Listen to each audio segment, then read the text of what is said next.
What a middle finger to everyone this is.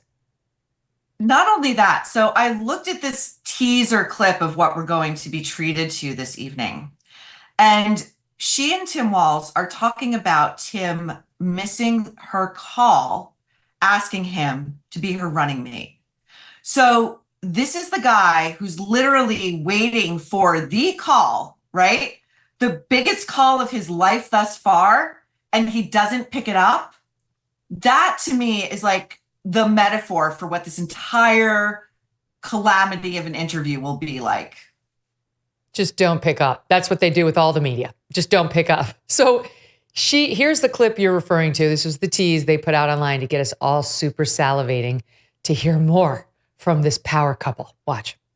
I was hoping you, maybe we wouldn't have to. I called you, Tim. Yes. You didn't answer, Tim. I know. What happened? The most important call of my life. My God. It popped up, and we didn't recognize the caller ID, and it went to voicemail. Hi, this is Jim. I'm not able to answer. There you go. Responsible. Thank you. Hey, Tim, it's Kamala. I really want to talk to you. It is an amazing privilege. I'm excited. I just want to be part of the excitement that you're generating. Well, So we're doing it together, buddy. it's fun. We're doing it together. Oh, my Lord. Maureen, let me just give you a sample of the media reaction to this clip, just in case you didn't have the vomit right there in your throat. We're going to get at this. Here's MSNBC and Jason Johnson reacting.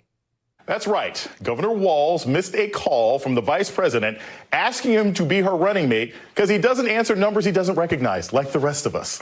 It's that joy and laughter you saw in that video that is really causing Donald Trump to spiral. The joy. He stars. All joy, They're just like Megyn. us. It's all joy. Oh, I thought it was a telemarketer.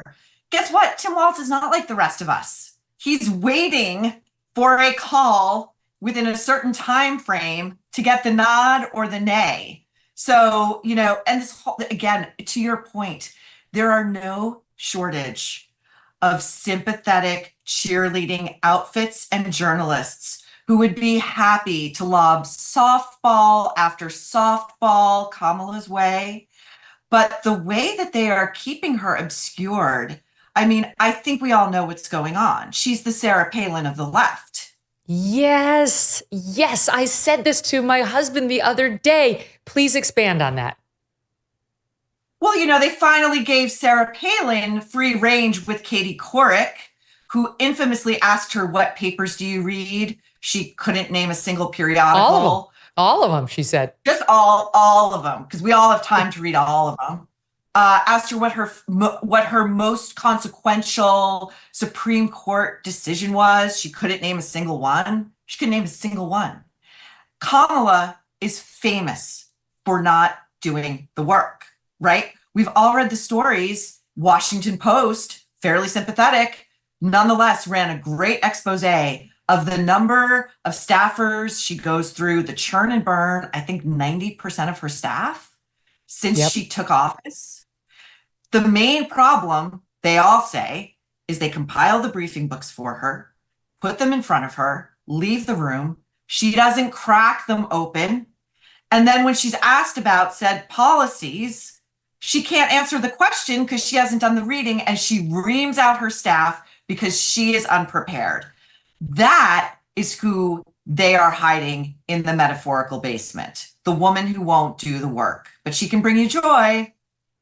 Joy. Oh, it's so joyful. I mean, I commented on this on Twitter.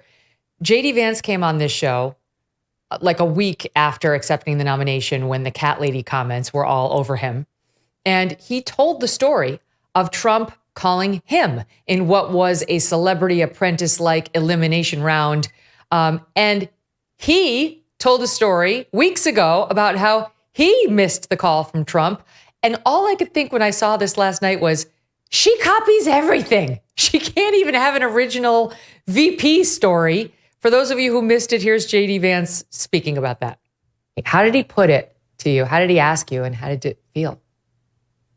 Well, the funny thing, Megyn, is we're in the hotel room in Milwaukee. We had just arrived. He apparently called, and I didn't see the call. I guess it went straight to voicemail or something. So I call him back, and he answers the phone. He says, JD, you missed a very important phone call. Maybe I'll have to give this to somebody else. And in the background, my 7-year-old's talking about Pikachu. I'm like, God, for the love of God, son, for 30 seconds, just let me have this conversation. And it's funny, the president hears him and says, put him on the phone. And then asks my 7-year-old, what do you think about this statement I'm about to put out, nominating your dad for vice president? And my son listens to it and says, oh, that sounds nice. Now, I didn't see Jason Johnson over on MSNBC saying the joy between these two men as they celebrate his being raised up to this amazing position and the kindness of Trump to speak to the little boy on the phone. No, the joy is reserved only for Harris-Walz, no matter how many children he wants to have cut up in his state without the permission of their parents. Here's what I can't wait for. So the DNC begins on Monday.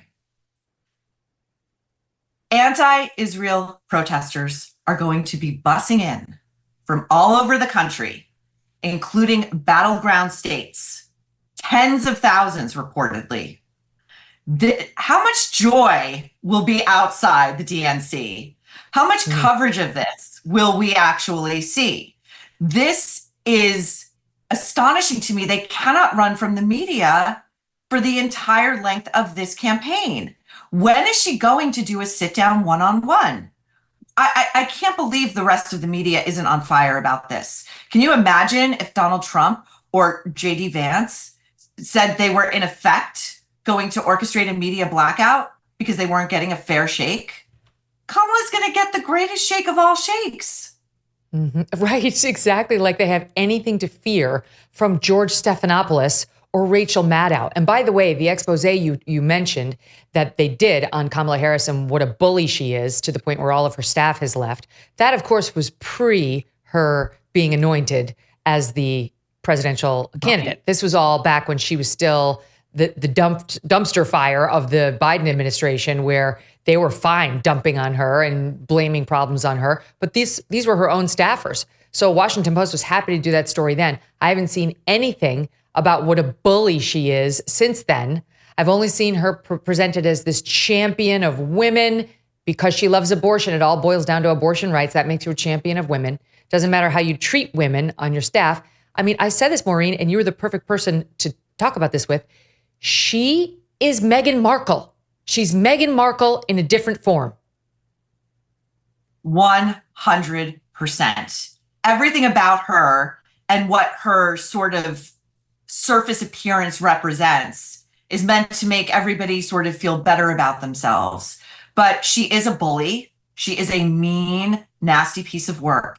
And in my experience, people who run, whether it's a corporation or just their own staff like that, typically do so because they know deep down they don't have the goods. It's a distraction technique. It's a way to make people operate in fear. People never operate at their best when they're afraid. I have a theory about what really binds Biden and Kamala. And you saw it with Biden in the lead up to that first debate. They had this sort of soundbite where he was saying to Trump, "Make my day, pal." You know, that Clint Eastwood, like ancient thing with his aviators on, like cool Joe. I think that deep down, Biden and Kamala both know that they're frauds, that they lucked into their positions, not through grit or intelligence. They just stuck around long enough until the game of musical chairs left them alone with the final chair. It's why Kamala can't speak extemporaneously. And it's why she won't sit down with anyone until the 11th hour. She's probably going to do it, I'm going to guess, on 60 Minutes after she gets to handpick who's going to interview her. It will probably be Lesley Stahl, who, if we recall the interview she did with Trump, just refused to acknowledge some of the truths of what he was saying. It's going to be like that. And it's so disheartening for this election. We're always told, oh, this one's the one. The fate of democracy rests in the voters' hands. This election, one of my favorite tells in the past, I want to say few weeks, was Ezra Klein. I think you covered this on your show, where he said, of the New York Times, he said, I talk to top Dems all the time. And when I talk to them about the possibility of a second Trump term, they say, yeah, we can work with that guy. It's not the end of democracy. That's just red meat for the base. You know how much my family and I love our dogs, Thunder and Strudwick. I cannot imagine life without them. They're great. They have a great life. We're lucky. They're lucky. But some dogs aren't. And that is why I'm so lucky to tell you about Delta Rescue. It is the largest no-kill, care-for-life animal sanctuary in the world. They have rescued thousands of dogs, plus cats and horses too. They provide all their animals with shelter and safety, and most of all, love. And they've been doing it now for more than 45 years. Delta Rescue relies solely on contributions to stay open, and giving can bring tax benefits to you too. Speak with your estate planner about how you can grow your estate while helping animals in need. And check out the estate planning tab on their website to learn more. We love our Thunder and Strudwick, and Delta Rescue would like to help other dogs who don't have that kind of love in their life find it and find safety. Visit deltarescue.org today to learn more. That's deltarescue.org. Thanks so much for watching. If you like what you just saw, hit the subscribe button for more clips and full episodes.